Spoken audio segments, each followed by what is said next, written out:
इस वीडियो में हम क्लास 7 के हिस्ट्री के पहले चैप्टर का यहाँ पर शॉर्ट नोट्स तैयार किया है। पूरे चैप्टर का जो निचोड़ है वो इस वीडियो में आपको देखने को मिलेगा, क्योंकि मैंने सारे पॉइंट को इस वीडियो में जो है कवर कर लिया है। ये नोट्स बनाने में काफ़ी मेहनत लगी है। अगर आप पूरा वीडियो देखते हैं तो पूरा चैप्टर आपको समझ में आ जाएगा। तो चलिए इसे पॉइंट बाय पॉइंट देखते हैं। यहाँ पर देखिए आपको एक नक्शा दिख रहा होगा।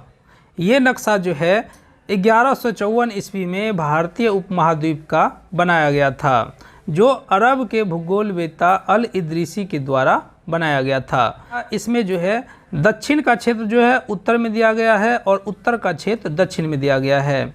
यहाँ पर श्रीलंका जो है, श्रीलंका को यदि आप देखेंगे तो यहाँ पर श्रीलंका आपको देखने को मिलेगा, और भारत का उत्तरी हिस्सा जो देखेंगे वो इधर देखने को मिलेगा।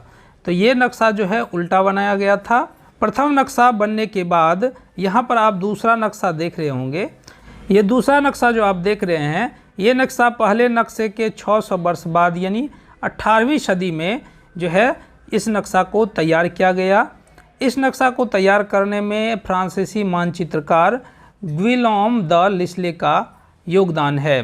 उन्होंने ही ये नक्शा तैयार किया, और इसी नक्शा के आधार पर, इसी नक्शा को देखते हुए जो यूरोप के नाविक तथा व्यापारी समुद्री यात्रा करके भारतीय उपमहाद्वीप में प्रवेश करते थे, उसमें इसी नक्शा का प्रयोग किया जाता था। तो ये हुई नक्शे की बात। फिर आगे हम बढ़ते हैं। आगे यहाँ पर देखिए कि 13वीं सदी में एक फ़ारसी इतिहासकार थे मिन्हाज ए सिराज। उन्होंने सर्वप्रथम हिंदुस्तान शब्द का प्रयोग किया था, है ना। मिन्हाज ए सिराज के द्वारा, जो फ़ारसी इतिहासकार थे, उनके द्वारा हिंदुस्तान शब्द का प्रयोग किया था। और हिंदुस्तान शब्द से आशय था पंजाब, हरियाणा और गंगा यमुना के बीच के इलाके जो थे, उसी को हिंदुस्तान कह के पुकारा था, है ना। चूँकि हिंदुस्तान शब्द का राजनीतिक अर्थ जो था वो उस इलाके से था जो दिल्ली के सुल्तान के अधिकार में आते थे, यानी दिल्ली के जो सुल्तान थे उसके अंदर में जितना एरिया आता था उसी को हिंदुस्तान कहा गया था। उसके बाद 16वीं सदी में जब बाबर आए तो बाबर के द्वारा हिंदुस्तान शब्द का प्रयोग किया गया, जो इस महाद्वीप के भूगोल, पशु पक्षियों और यहाँ के निवासियों की संस्कृति का वर्णन करने के लिए किया गया था, है ना। 16वीं सदी में बाबर के द्वारा हिंदुस्तान शब्द का प्रयोग किया गया, और 13वीं सदी में फ़ारसी इतिहासकार के द्वारा, जिसका नाम मिन्हाज ए सिराज था, उसके द्वारा हिंदुस्तान शब्द का प्रयोग किया गया था। उसके बाद विदेशी शब्द के बारे में यहाँ पर बताया गया है। अगर आपको विदेशी शब्द कहा जाए तो आप जो है समझ लेंगे कि जो नागरिक भारत के बाहर के हैं उसे विदेशी कहा जाता है। लेकिन मध्य युग में ऐसा नहीं था। मध्य युग में किसी गांव में कोई आने वाला व्यक्ति जो अनजान हो या जो उस समाज या संस्कृति का अंग ना हो, उसे विदेशी कहा जाता था। इतिहासकार मध्यकाल में यानी 700 से 1750 ईस्वी के बारे में सूचना इकट्ठा करने के लिए सिक्कों, शिलालेखों या स्थापत्य, जिसे भवन निर्माण कला कहते हैं, तथा लिखित सामग्री पर निर्भर करते थे। धनी व्यक्ति, शासकजन, मठ तथा मंदिर पांडुलिपियाँ इकट्ठा किया करते थे। जो धनी व्यक्ति हुआ करते थे, जो शासक जन थे, तथा मठ एवं मंदिर जो हुआ करते थे, वो पांडुलिपि जो है इकट्ठा करके रखा करते थे। इन पांडुलिपियों को पुस्तकालयों तथा अभिलेखागारों में रखा जाता था। पांडुलिपि क्या करता था, जैसे मान लीजिए अभी कागज़ पे अपने लोग लिखते हैं, तो उस समय कागज़ नहीं हुआ करता था, तो उस समय तार के पत्तों का उपयोग किया जाता था। उसी पर लिखकर जो है कोई भी सूचना रखा जाता था, जिसे पांडुलिपि कहा जाता था। उसके बाद अभिलेखागार के बारे में बताया गया है। जो अभिलेखागार में यहाँ पर देख रहे हैं कि पांडुलिपि को रखा जाता था। तो अभिलेखागार एक ऐसा स्थान को कहा जाता था जहाँ दस्तावेजों और पांडुलिपियों को संग्रहित कर रखा जाता था, है ना। वहाँ पर सुरक्षित रखा जाता था। जैसे आज हम लोग पुस्तक रखते हैं तो उसे पुस्तकालय कहते हैं, तो उस समय जो दस्तावेज और पांडुलिपि रखने का जगह हुआ करता था उसे अभिलेखागार कहा जाता था।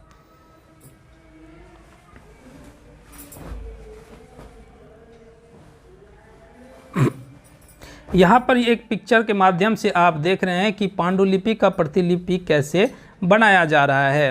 जैसे हम लोग आजकल फ़ोटोकॉपी करते हैं तो उस समय तो मशीन हुआ नहीं करता था पांडुलिपि का जो है फ़ोटोकॉपी कर लेगा लोग, तो उस समय जो है पांडुलिपि का प्रतिलिपि बनाया करता था, है ना। जो पांडुलिपि का प्रतिलिपि बनाया करता था उसे नकलन 20 कहा जाता था, है ना। नकलन 20 के द्वारा पांडुलिपि का प्रतिलिपि बनाया जाता था। तो यहाँ पर देख सकते हैं लिखा हुआ है कि उन दिनों छापे खाने तो थे नहीं, इसलिए लिपिक या नकलन 20 हाथ से ही पांडुलिपियों की प्रतिकृति बनाया करते थे। प्रतिलिपियां बनाते हुए लिपिक छोटे मोटे फेरबदल करते चलते थे। कहीं कोई शब्द बदल देते थे तो कहीं कोई वाक्य। चूँकि कॉपी कर रहे हैं तो कहीं जो है शब्द बदला चला जाता था, कहीं वाक्य बदला चला जाता था। इससे जो है प्रतिलिपि में छोटे मोटे फेरबदल हो जाते थे।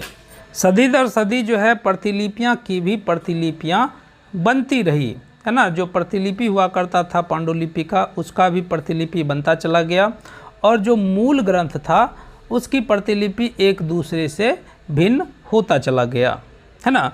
इससे गंभीर समस्या ये उत्पन्न हो गया कि जो लेखक का मूल पांडुलिपि था वो जो है आज कहीं नहीं मिलता है। 14वीं शताब्दी के एक इतिहासकार थे जियाउद्दीन बरनी।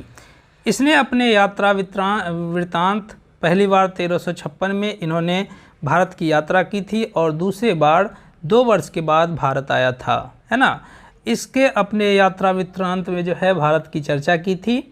पहला यात्रा वृत्तांत जो है वो 1971 तक इतिहासकारों को जो है नहीं मिला, यानी उनके बारे में जानकारी नहीं थी, क्योंकि वह पुस्तकालयों के विशाल संग्रह में कहीं दबे पड़े थे। सन 700 से 1750 के बीच ही 1000 वर्षों के में अनेक तरह के परिवर्तन देखने को मिले, जिसमें नए प्रौद्योगिकी के दर्शन हुए। जैसे सिंचाई में रहट का उपयोग किया जाने लगा, कताई में चरखे का इस्तेमाल हुआ तथा युद्ध में आग्नेयास्त्रों, जिसे हम बारूद वाले हथियार कहते हैं, उनका इस्तेमाल हुआ। इस महाद्वीप में नई तरह के खान पान भी आया, जैसे आलू, मक्का, मिर्च, चाय और कॉफ़ी। इस तरह के खान पान जो है बाहर से लाए गए 700 से 1750 ईस्वी के बीच, है ना। काफ़ी परिवर्तन देखने को मिला। इस पूरे काल के दौरान जंगलों की कटाई हो रही थी, है ना। जैसे जैसे नए प्रौद्योगिकियों का विकास हो रहा था उस तरीके से जो है ये जंगलों की कटाई हो रही थी। खेती का इलाका बढ़ता जा रहा था, जिससे वनवासियों को मजबूर होकर अपना स्थान छोड़ना पड़ा और कुछ वनवासी तो ज़मीन की जुताई करके वहीं कृषक बन गए, है ना। कुछ तो वनवासी चले गए, कुछ कृषक बन गए।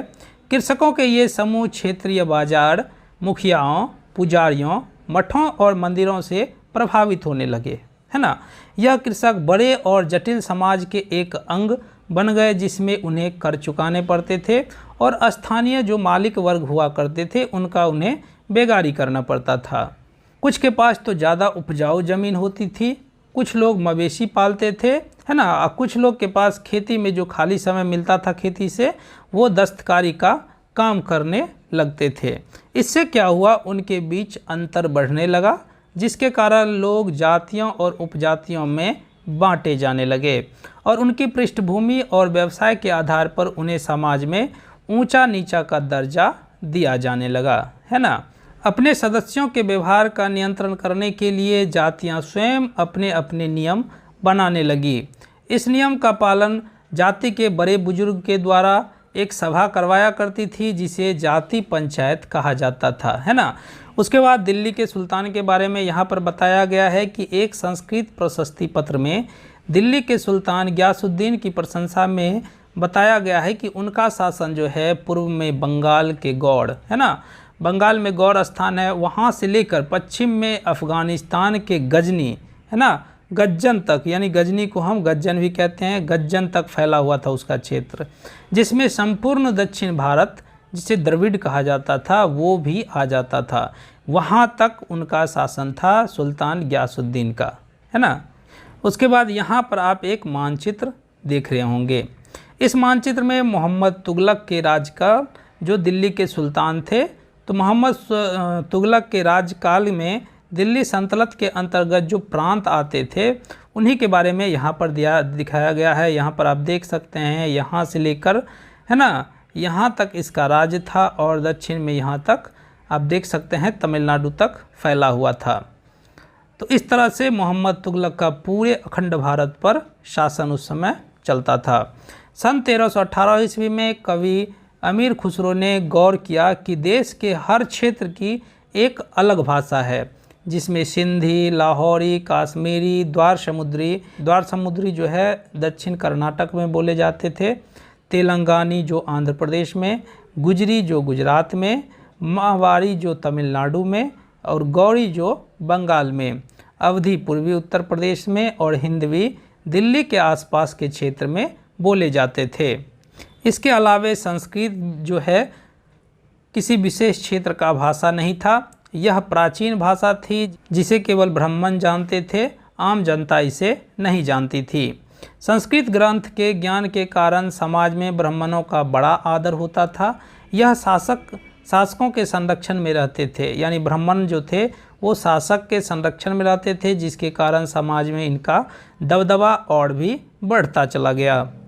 इस काल में हिंदू धर्म में भी बदलाव आए, जिसमें नए देवी देवताओं की पूजा, राजाओं द्वारा मंदिरों का निर्माण और समाज में पुरोहितों के रूप में ब्राह्मणों का महत्व और सत्ता बढ़ता चला गया। इसी युग में इस्लाम धर्म का भी आगमन हुआ।